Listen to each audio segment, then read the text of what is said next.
자, 정말 빡세게 진행되고 있는 이 프리미어리그 박싱데이. 그런 만큼 제가 영상 만드는 것도 정말 빡셉니다. 현재 연말 일정에다가 박싱데이 이것까지 겹쳐지니까 정말 힘드네요. 네, 어쨌든 간에 프리미어리그 빅6 외의 팀들 프로토 102위의 승부 예측 영상 찍어보도록 할 텐데, 자, 일단 지난 회차 승부 예측 결과 드디어 프리미어리그 빅6 외 팀들 승부 예측 반타작에 성공을 했습니다. 여러분, 마지막 셰필드 와포드 경기가 무승부로 화끈하게 끝나면서 앞에서 역으로 경기 결과가 나타났다 할지라도 어쨌든 감독 교체 버프 효과에 힘입어서 그리고 마지막 경기 맞추면서 반타작에 성공을 했습니다.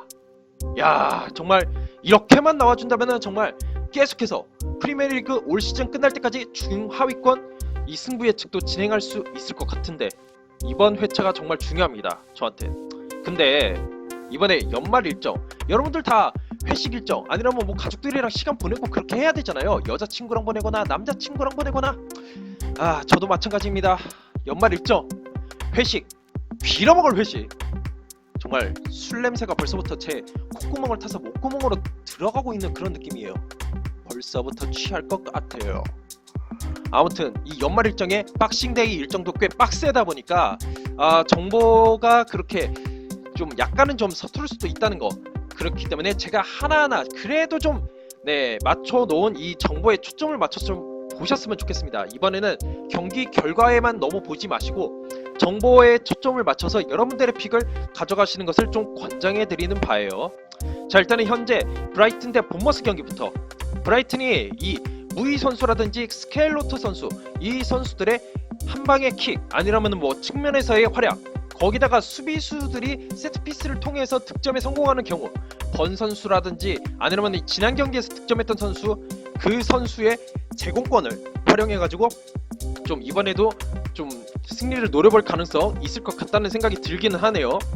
자, 분명히 한방은 날카롭습니다. 한방은 날카롭지만은 약간 단조로운 편이고, 그리고 이 역습 속도가 지난 토트넘 경기는 토트넘 수비가 불안해서 그런 거지 솔직히 빠른 편은 아니에요. 완전 빠른 편은 아니기 때문에 브라이튼이 얼마만큼 이 속도감 있게 공격 전개를 이끌어 나가느냐에 따라서 이번 경기 승패가 좀 결정될 것 같다는 생각이 들어요. 뭐 물론 지난 경기 토트넘전에서는 약간은 좀 방향 전환이라든지 그런 것도 좀 괜찮았긴 했었어요.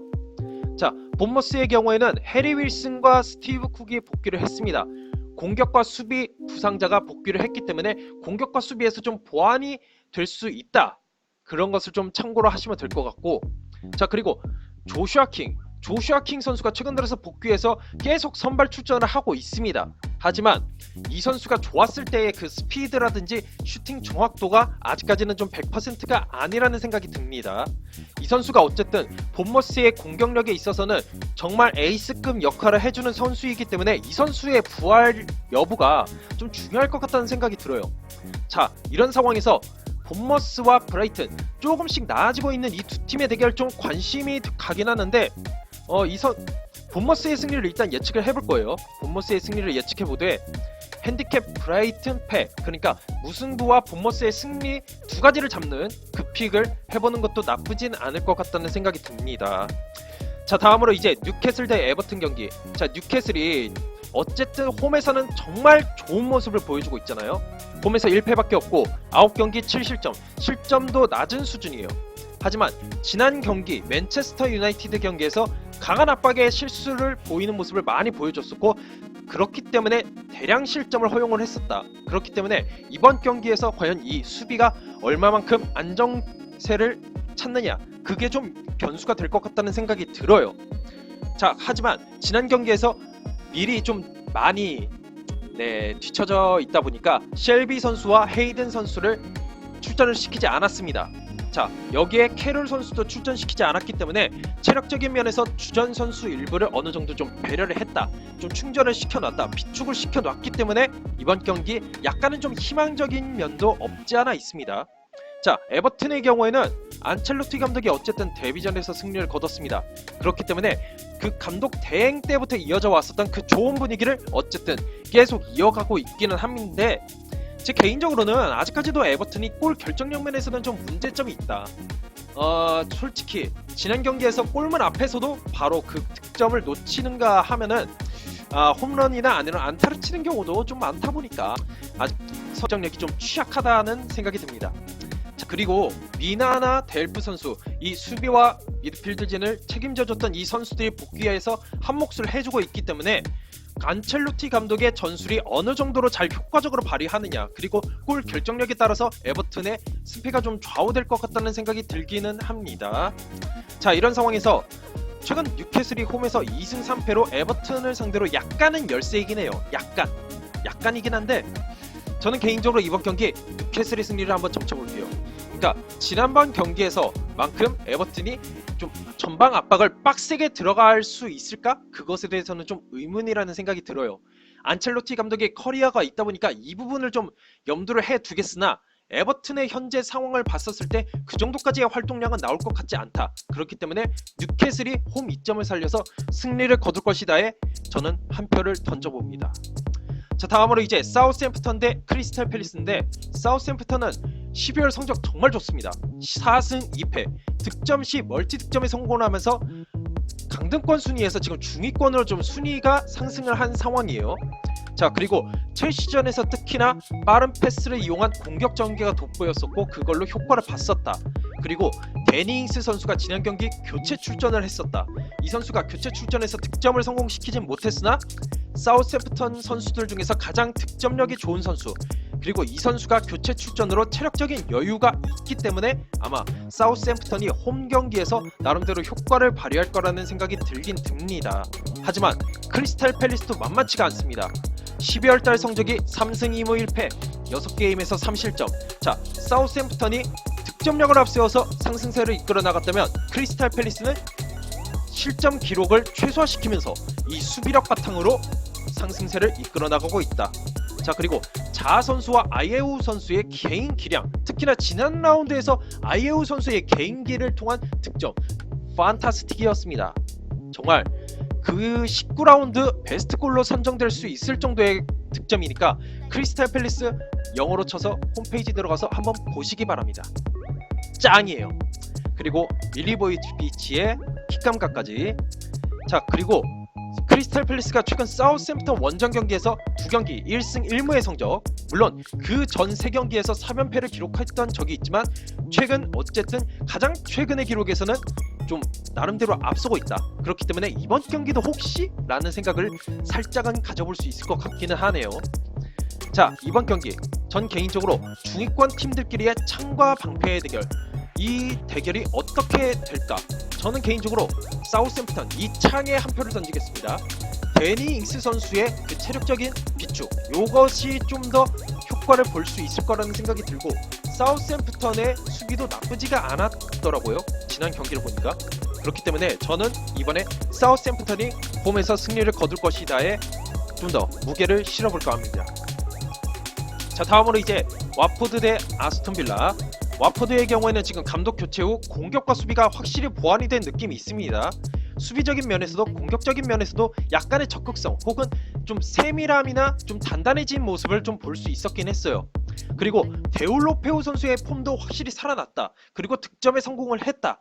하지만 멀티 득점까지는 조금, 솔직히 맨유 경기에서의 2대0 승리도 그때 데야의 실수 그리고 페널티킥 덕분에 어쨌든 2대0이었었잖아요, 그때 당시에. 그런 만큼 이 와포드의 현재 공격 수비 보완이 됐다고는 하지만 이들의 경기력만으로 이렇게 멀티 득점을 기대하기에는 약간은 좀 무리가 있을 수도 있겠다라는 생각이 좀 들기는 합니다. 자, 그리고 아스톤 빌라는 잭 그릴리시, 이 선수 몇 번을 언급해도 이상하지가 않습니다. 경기 보신 분들은 아실 거예요. 자, 잭 그릴리시가 이 선수가 활약을 하니까 아스톤 빌라가 그래도 이렇게 버티고 있다. 자, 노리치전 몸 날리는 수비 확실히 좋았습니다. 운도 좀 따라죽긴 했지만 이 몸 날리는 수비 잭 그릴리시 덕분에 1대0 승리를 거뒀긴 했는데 그래도 역시 수비는 취약하다. 이 수비적인 면에서는 어떤 팀을 만나도 늘 불안하다 라는 생각이 듭니다. 그렇기 때문에 저는 와포드의 승리를 예측해보고요. 솔직히 말해서 이 경기 와포드 아니면 아스톤 빌라로 좀 쏠릴 가능성이 있을 것 같다는 생각이 들어요, 개인적으로는. 네, 쉽게 예상할 수 없는 경기예요. 자, 그리고 웨스트햄 대 레스터 경기. 웨스트햄의 경우에는 안토니오 스노드그래스 이 선수들의 공격 한 방을 기대해 볼 만합니다. 기대해 볼 만한데 문제는 이 팀이 홈에서 최근 3연패를 포함해서 최근 홈 1무 4패, 거기다가 4게임에서 멀티 실점을 허용했습니다. 특히나 웨스트햄이 최근 들어서 가장 안 좋은 게 실점했다 하면은 멀티 실점이에요. 그러다 보니까는 이 팀이 무조건 득점이 완전 뛰어난 팀도 아닌데 멀티 실점을 허용하면서 계속 패배의 늪에서 빠져나오질 못하고 있다. 그걸 뒤집을 그런 여건도 안 된다. 그게 좀 문제인 것 같아요. 이 홈에서의 부진, 멀티 실점, 수비력. 자, 거기다가 이러한 수비력에서 크레스웰 선수가 결정을 합니다. 프레데릭스 선수가 복귀를 한다고는 하지만 왼쪽 측면을 맡고 있었던 크레스웰 선수가 경고 누적으로 결정한다. 그리고 레스터와의 최근 3대 전적 2무 2패입니다.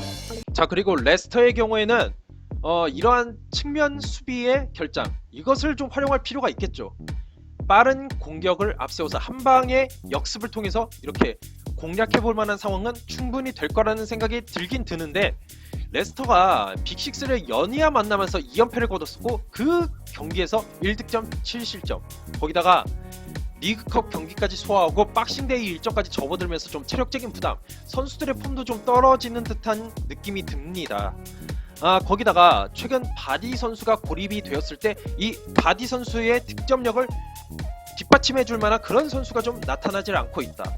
이에아나초 선수는 무슨 이유 때문인지 쓰지를 않고 있거나 아니면 명단에서 아예 제외가 됐죠. 그리고 메디슨 선수나 하비반스 선수도 아직까지 좀 득점력에 있어서는 좀 뭔가 좀 뒷받침이 안 되다 보니까 이게 레스터에게 있어서는 좀 위기인 것 같다는 생각이 들어요. 제가 봤을 때는 좀 순위가 슬슬 떨어질 때가 됐다라는 생각이 들 정도예요. 자, 이런 상황에서 저는 레스터의 경기력 회복이 이번 경기의 최대의 관건이라는 생각이 듭니다. 솔직히 얘기해서 지금 레스터가 상위권 완전 상승세로 올라갔을 때에 비해서는 좀 확실히 폼이 싹 떨어졌거든요. 그렇기 때문에 저는 이 경기 무승부를 예측해 보겠습니다.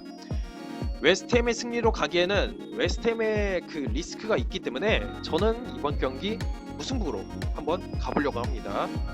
자, 이번 경기 승부 예측 요약. 본머스 브라이튼 경기 본머스로, 뉴캐슬 홈 성적 믿고 뉴캐슬로 한번 찍어봤고, 사우스햄프턴 대 크리스탈 팰리스 경기는 크리스탈의 수비도 만만치 않지만 전 사우스햄프턴, 그리고 와포드 아스톤빌라의 수비 쉐시기 때문에 와포드로 제가 선택을 해봤습니다.